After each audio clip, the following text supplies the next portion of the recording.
prescripcionenfermera.com. Tema 41. Insulinas y antidiabéticos orales.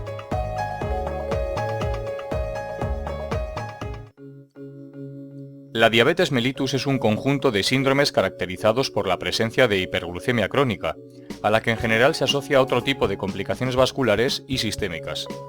Se puede presentar en varios síndromes. Tipo 1, antiguamente juvenil o dependiente de insulina. En el momento del diagnóstico se aprecia la desaparición de las células beta del páncreas encargadas de la producción de insulina.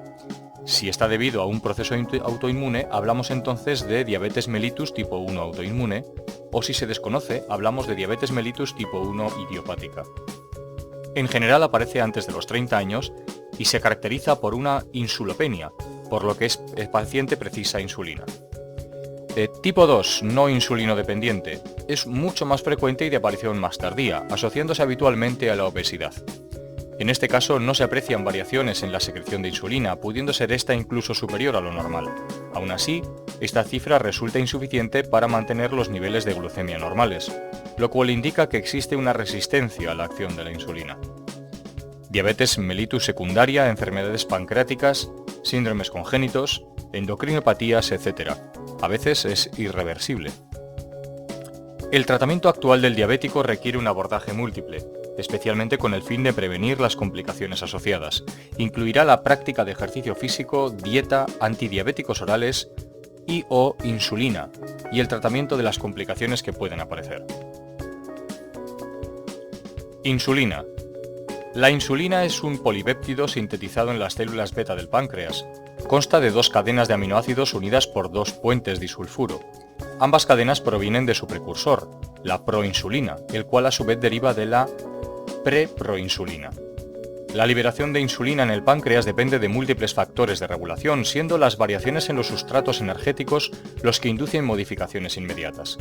El factor clave es la existencia de canales específicos de potasio activados por ATP o por aumento de la relación ATP-ADP. A concentraciones normales de ATP estos canales se encuentran abiertos, manteniendo el potencial de membrana en reposo. Cuando el nivel de glucosa aumenta y penetra en la célula, esta es metabolizada, originando un aumento de los niveles de ATP. Este aumento de ATP cierra el canal de potasio, con lo que se inhibe la salida de potasio de la célula, originando una despolarización que activa los canales de calcio tipo L. El aumento de calcio en el interior de la célula es el que, en última instancia, determina la liberación de insulina. La glucosa en altas concentraciones sensibiliza a la célula para la liberación de insulina, en mayor medida de lo que lo hacen otros estímulos. Cuantos más moléculas de glucosa penetren en el interior de la célula beta, mayor será la superficie despolarizada, el número de canales de calcio activados y mayor la cantidad de insulina segregada. También otros factores como el glucagón o el péptido inhibidor gastrointestinal pueden generar aumento de calcio intracelular y provocar por tanto la liberación de insulina. La secreción de insulina es pulsátil y continua, incluso en el ayuno. Después de una comida se libera insulina en forma de pico, la primera fase, seguido de una segunda fase secretora de menor amplitud y mayor duración. Las diferentes formulaciones farmacéuticas de insulina intentan emular este perfil de secreción. Una vez liberada la insulina se fija receptores específicos, situados en las células insulinosensibles. La acción celular de la insulina es pleitrópica, es decir, se manifiesta en un conjunto de acciones celulares que involucran diversas funciones con una determinada secuencia temporal. En los primeros segundos tras la unión al receptor se producen modificaciones en el mismo y se aprecia la activación del transporte de exosas, glucosa, así como otros efectos como alteraciones en la actividad enzimática intracelular, modificaciones en la regulación de genes, etc. Si se mantiene el contacto de la insulina con el receptor, aparecen las acciones tardías, inducción de la síntesis de ADN y ARN, proteínas y lípidos, influencia en el crecimiento celular, etc. El efecto más visible de la insulina es la reducción de glucemia, pero su influencia real es promover el almacenamiento de las fuentes energéticas y su correspondiente utilización en las células específicas. La activación del transporte de exosas se produce en las células musculares y adipocitos, pero no en las neuronas, ya que el transporte de glucosa en el cerebro no es insulino dependiente, por lo que aun con concentraciones bajas de insulina se puede asegurar la captación de glucosa. Por su parte, la insulina en el hígado favorece la actividad del glucógeno sintetasa, estimulando la síntesis de glucógeno a partir de glucosa e inhibe la gluconeogénesis, además de otros efectos metabólicos. Cuando las células beta del páncreas dejan de secretar insulina o lo hacen de forma deficiente, se requiere la administración exógena de insulina. Hasta hace poco tiempo la insulina utilizada procedía de la extracción del páncreas bovino o porcino. Actualmente es insulina humana, obtenida por técnicas de recombinación genética hasta obtener la insulina humana biosintética, que tiene una pureza del 100%. La administración de insulina se realiza por vía parenteral, generalmente subcutánea, ya que el jugo gástrico la inactiva. La absorción está influida por el pH de la preparación, la concentración, el lugar y profundidad de inyección, la vasodilatación local, etc. La absorción es más rápida en las siguientes condiciones: pH neutro, preparación soluble, menor tamaño de los cristales, mayor profundidad de la inyección. En el abdomen la absorción es más rápida, por lo que generalmente el efecto es menos duradero que en glúteo, muslo o deltoides. El metabolismo se da especialmente en el hígado y en menor medida en riñón. Su semivida de eliminación plasmática es de 2 a 5 minutos, aunque la acción biológica dura mucho más tiempo. La eliminación es por inactivación en el hígado y riñón. Hay múltiples factores que pueden influir en la duración del efecto, por lo que es preciso ajustar la dosis a cada paciente según su evolución.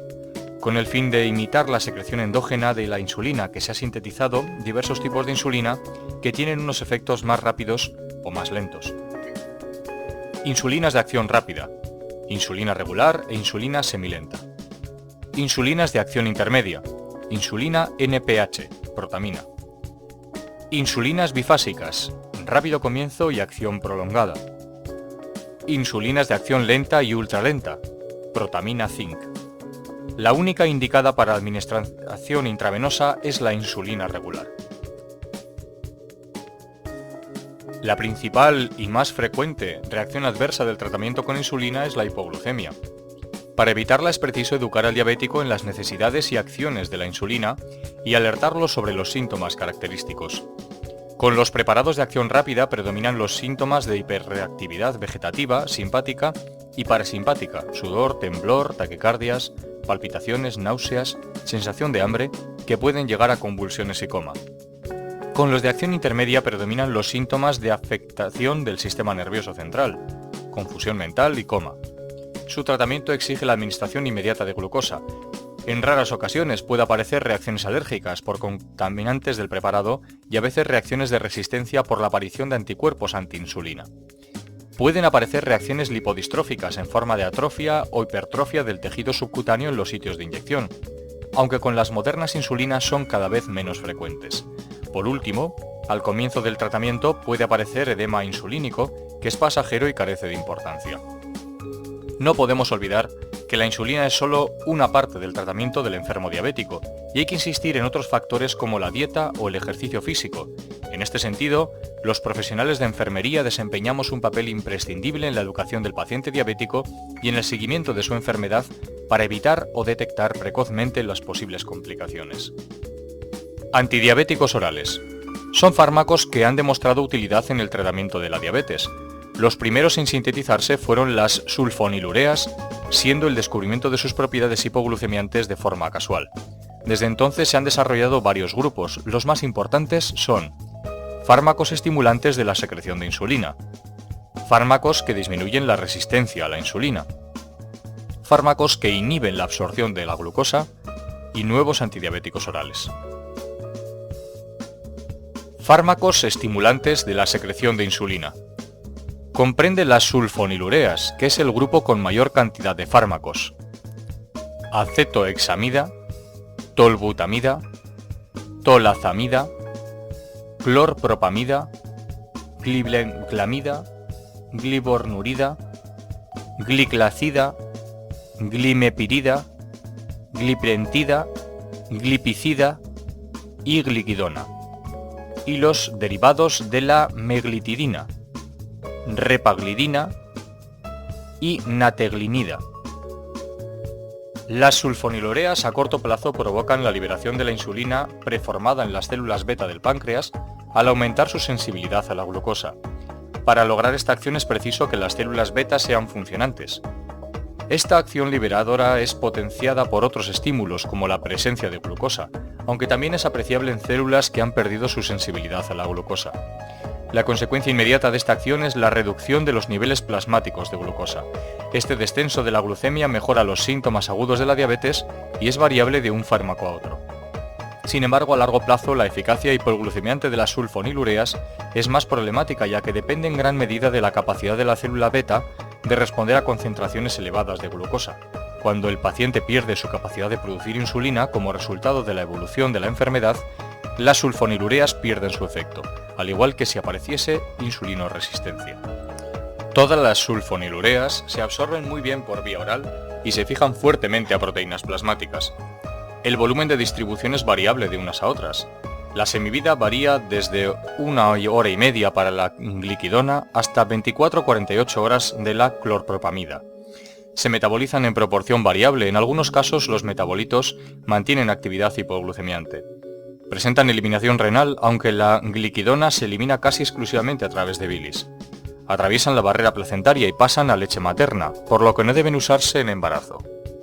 La reacción adversa más frecuente es la hipoglucemia, que puede ser de intensidad y duración variable e incluso puede llegar a ser mortal. Debe evitarse su empleo en ancianos, enfermos hepáticos y renales. Pueden producir aumento de peso y en ocasiones producen molestias gastrointestinales ligeras y reacciones de hipersensibilidad o alteraciones de la médula ósea.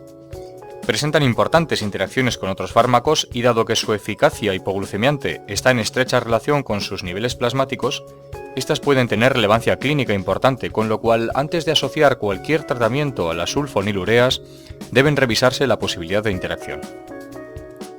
La meglitidina es una secuencia de la sulfonilurea glibenclamida, de la que derivan dos análogos, la repaglidina y la nateglinida, que al igual que las sulfonilureas provocan la liberación de insulina. Pero a diferencia de lo que ocurre con las anteriores, su acción es dependiente de glucosa, ya que en ausencia de la misma no son capaces de actuar. Por este motivo disminuyen el riesgo de hipoglucemia en ayunas, aunque pueden provocarla en función de la dosis. Además, logran una liberación y secreción de insulina más ajustada a los niveles de hiperglucemia postprandial, con lo que se consigue un mejor control de los niveles de glucemia después de las comidas, actuando con mayor rapidez que las sulfonilureas. Ambas se absorben con rapidez y se metabolizan en el hígado. La nateglinida tiene una vida media superior a la repaglinida. Pueden ocasionar molestias gastrointestinales moderadas y en raras ocasiones reacciones de hipersensibilidad. También incremento de peso. Otra ventaja respecto a las sulfonilureas es que no se han descrito interacciones con fármacos inhibidores de su metabolismo. Fármacos que disminuyen la resistencia a la insulina. Se trata también de dos grupos, las biguanidas, cuyo fármaco representante es la metformina, y las tiazolindionas o glitiazonas, entre las que están la rosiglitazona, pioglitazona y la ciglitazona. La metformina es un antihiperglucemiante, pero no un hipoglucemiante. Por ello no produce una hipoglucemia, sino que reduce la hiperglucemia basal y postprandial del paciente diabético. Aunque no afecta a la secreción pancreática, no es activa en ausencia de insulina. Produce efectos variados, entre los que destacan el aumento de la penetración de glucosa en los tejidos con aumento de su metabolismo, la reducción de la gluconeogénesis hepática y de la síntesis de glucosa, y la reducción de la absorción intestinal de glucosa. Puede tener acción sobre lipoproteínas, disminuyendo el LDL y aumentando el HDL. Se absorbe bien por vía oral, no se fija a proteínas plasmáticas ni sufre metabolismo, eliminándose casi por completo por orina en forma activa. Su semivida de eliminación plasmática es de 2 a 4 horas. Las reacciones adversas más frecuentes son las gastrointestinales. La reacción más grave, aunque rara, es la acidosis láctica, que puede llegar a ser letal, pero solo ocurre si se dan dosis altas o dosis normales en pacientes con insuficiencia renal, cardíaca, enfermedad hepática, alcoholismo, embarazo o situaciones en las que la alteración del metabolismo celular favorezca la producción de lactato. Por lo tanto, no debe usarse en estas situaciones. Las glitiazonas son fármacos hipoglucemiantes que se caracterizan por sensibilizar o aumentar la acción de la insulina, pero sin incrementar su secreción. La actividad de estos fármacos requiere la presencia de insulina, cuya acción es incrementada o facilitada. Entre otros efectos, aumentan la captación de glucosa por algunas células, la fijación de la insulina a membrana y la expresión de transportadores. También reducen la gluconeogénesis hepática. Con todo ello, mejoran la utilización periférica de la glucosa. Se absorben bien por vía oral, con buena biodisponibilidad. Sufren metabolismo hepático originando en algunos casos metabolitos activos que alargan la vida media. La reacción adversa más frecuente es la retención de líquido con formación de edemas.